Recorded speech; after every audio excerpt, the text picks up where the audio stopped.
नाशिकमध्ये 9 कोटी फसवणुकीतील 9 वर्षांपासून फरार आरोपी जेरबंद. गुन्हे शाखा युनिट 2 ची धडक कामगिरी. नाशिक पोलिसांनी 9 कोटी 11 लाखांच्या भव्य आर्थिक फसवणुकीप्रकरणी मागील 9 वर्षांपासून फरार असलेल्या सारंगधर यादव पानसरे वय 36 राघुलेवाडी संगमनेर याला अखेर जेरबंद करण्यात मोठे यश मिळवले आहे.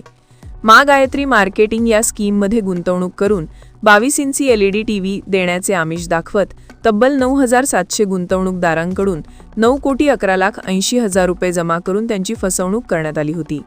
गुंतवणूकदारांना ना टीव्ही मिळाले न गुंतवलेली रक्कम परत मिळाली. या प्रकरणी सरकारवाडा पोलीस ठाण्यात गुन्हा दाखल आहे.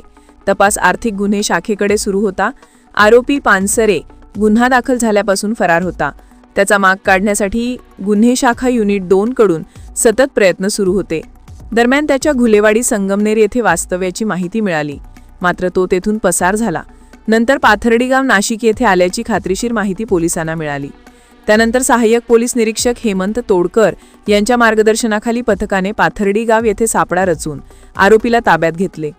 चौकशीत पानसरेने गुन्ह्याची कबुली दिल्यानंतर त्याला सिव्हिल हॉस्पिटलमध्ये वैद्यकीय तपासणी करून आर्थिक गुन्हे शाखेच्या ताब्यात देण्यात आले.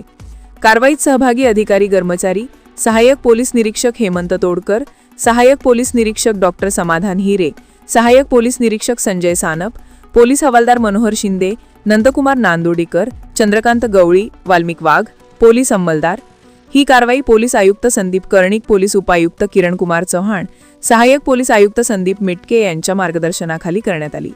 गुन्हे शाखा युनिट 2 च्या या नेमक्या आणि धडाडीच्या कारवाईने 9 वर्षांपासून पोलिसांच्या चकव्यात राहिलेला आरोपी अखेर तुरुंगवारी लागला आहे. स्टार 1 महाराष्ट्र न्यूजसाठी इरफान पठाण, नाशिक.